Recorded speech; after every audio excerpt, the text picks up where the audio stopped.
Shalom, shalom, shalom, shalom. Selamat pagi masyarakat iman yang dikasihi oleh Tuhan.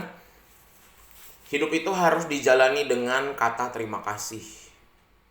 Terima kasih kepada orang-orang di sekitar kita yang ikut terlibat membantu kita. Kita tidak pernah bisa sampai di titik ini sendirian. Baik itu keluarga, teman, maupun orang yang baru kita kenal. Orang yang kita beli belanja, orang yang kita minta bantuan, bahkan tukang parkir. Terima kasih kepada keluarga dan teman yang juga senantiasa menopang kita melewati hal-hal sulit. Terima kasih juga kepada diri kita yang terus berjuang sampai hari ini tidak menyerah. Dan terutama terima kasih kepada Tuhan. Mari bersama-sama kita awali dengan pujian PKJ 148, Terima kasih ya Tuhanku. Kita pujikan bersama-sama PKJ 148, Terima kasih ya Tuhanku, untuk mengawali hari ini.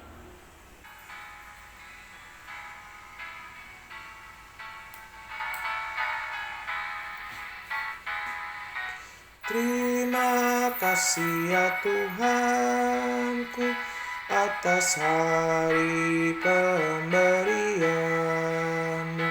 Hari baru limpah rahmat dan dipenuhi oleh kasih-Mu. Kau curahkan pada umat-Mu. Kau curahkan pada umat-Mu.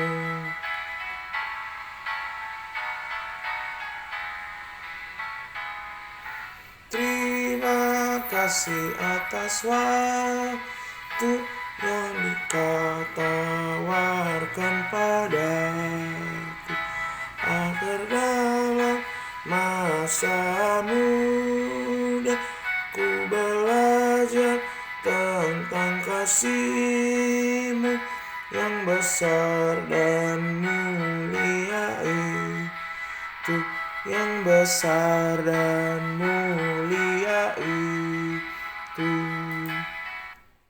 Mari kita berdoa. Tuhan, terima kasih untuk kebaikan Tuhan dalam hidup kami, waktu yang Tuhan berikan kepada kami bahkan sampai hari ini. Nafas hidup masih Tuhan kasih. Semoga hari ini Tuhan kami boleh menjadi orang-orang yang terus belajar tentang kasih Tuhan dan melakukannya dalam hidup kami. Kami serahkan pembacaan firman-Mu dalam nama kami berdoa. Amin. Bersama-sama kita buka Rut 3 ayat 10 sampai 13. Rut 3 ayat 10 sampai 13. Rut 3 ayat 10 sampai 13 akan menjadi bacaan kita. Rut 3 ayat 10 sampai 13, dengarkanlah sabda Tuhan. Lalu katanya, diberkatilah kiranya engkau oleh Tuhan ya anakku, sekarang engkau menunjukkan kasih-Mu lebih nyata lagi daripada yang pertama kali itu. Karena engkau tidak mengejar-ngejar orang-orang muda, baik yang miskin maupun yang kaya. Oleh sebab itu anakku, janganlah takut, segala yang kau katakan itu akan kulakukan kepadamu. Sebab setiap orang dalam kota kami tahu bahwa engkau seorang perempuan baik-baik. Maka sekarang memang aku seorang kaum yang wajib menebus, tapi walaupun demikian, masih ada lagi seorang penebus yang lebih dekat daripadaku. Tinggallah di sini malam ini dan besok pagi jika ia mau menebus engkau, baiklah biarlah ia menebus. Tapi jika ia tidak suka menebus engkau, maka akulah yang akan menebus engkau. Demi Tuhan yang hidup, berbaring sajalah tidur sampai pagi. Bapak Ibu Saudara yang dikasihi oleh Tuhan, sekarang itu kalau di antara anak muda ya, khususnya orang-orang yang kelahiran 90-an, 2000-an yang sudah di usia-usia bekerja, menikah, selalu ada istilah, kalau tidak cantik dan ganteng, kalau tidak kaya dan mapan, susah dapat pasangan, katanya gitu. Jadi saya rasa itu jadi jargon yang selalu dimunculkan, sehingga orang-orang tuh kadang-kadang, ya saya mah belum kaya, belum mapan, wah saya mah belum ganteng, belum cantik, jadi minder. Nah, alasan itu yang akhirnya membuat orang-orang berlomba-lomba, bagi para kaum Adam berlomba-lomba mapan, mencari uang sebanyak-banyaknya supaya kaum Hawa merapat. Kaum Hawa berlomba-lomba jadi cantik supaya kaum Adam merapat. Jadi dunia itu masih menilai segala sesuatu dari penampilan fisik dan juga kemapanan fisik. Tapi ini berbeda dengan Ruth dan Naomi. Ruth dan Naomi menjadi tokoh yang walaupun mereka tahu mereka dalam keadaan sulit, tapi mereka tidak mengemis, tidak melakukan sesuatu berdasarkan belas kasihan orang lain dan bermanja-manja. Dari contoh yang kemarin kita baca, mereka berjuang. Sebenarnya mereka bisa minta ke saudara, tapi tidak. Mereka berjuang mengumpulkan sisa-sisa. Jadi buat makan aja mereka ngumpulin sisa. Padahal di kota itu dia banyak saudara, tapi enggak, dia nggak mau ngamis. Kedua, di kisah ini Boas, Ruth sama Naomi berjuang sedemikian rupa untuk mendapatkan perhatian Boas, tapi dengan cara yang baik, tidak melakukan hal-hal yang buruk ataupun yang tidak senonoh. Bahkan yang menarik bukan cuma karakter Ruth dan Naomi yang baik, Boas pun karakternya baik. Bisa saja sebagai laki-laki, wah ini ada perempuan muda nih, bisa saja kalau niat buruk dan nafsu dia langsung udah kamu nikah sama saya. Tapi tidak, dia bilang jangan, ada anggota keluarga yang lain, nanti kita tanya dulu. Jadi dia melihat bahwa kesungguhan Ruth sama Naomi ini bagus, tapi dia juga tidak boleh mengedepankan hawa nafsu dan buru-buru. Nah, Bapak Saudara, hidup ini bicara soal selalu tentang hal-hal materialis, kemapanan, keindahan, bahkan yang juga sering kali muncul adalah pengen segala sesuatu cepat dan instan. Pengen segala sesuatu seperti yang kita mau dan kenyamanan kita.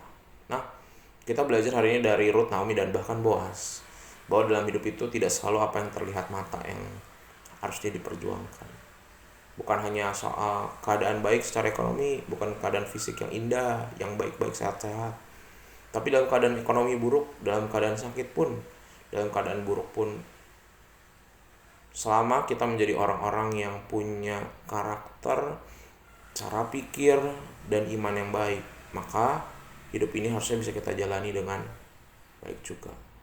Dan kita belajar juga dari Boas bahwa kita harus bisa mengendalikan nafsu kita, nafsu duniawi, nafsu keinginan daging terhadap apa yang indah, terhadap apa yang mewah. Itu harus kita kurang-kurangin hari ini. Jangan pernah hawa nafsu itu kita kedepankan, dan jangan sampai hawa nafsu menguasai pikiran kita. Hanya demi kaya kita menghalalkan segala cara, hanya demi uang kita melakukan hal-hal yang tidak terpuji, tidak seturut dengan Tuhan.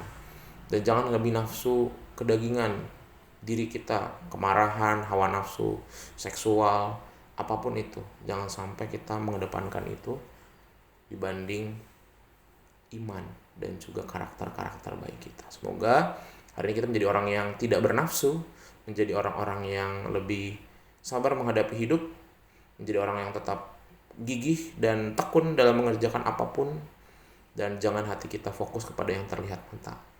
Fokuslah dan kejarlah hal-hal yang tidak terlihat mata, hal-hal spiritual, iman, dan karakter. Tuhan mampukan kita. Amin. Mari kita berdoa. Tuhan, terima kasih melalui firman-Mu hari ini kami belajar dari Ruth, Naomi, dan Boas, bahwa kebutuhan utama kami kadang bukan yang terlihat dengan mata, bukan ekonomi, bukan fisik, tapi kebutuhan kami adalah untuk mengenal Tuhan.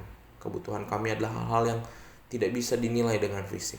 Kebaikan, sifat baik, iman, pengharapan.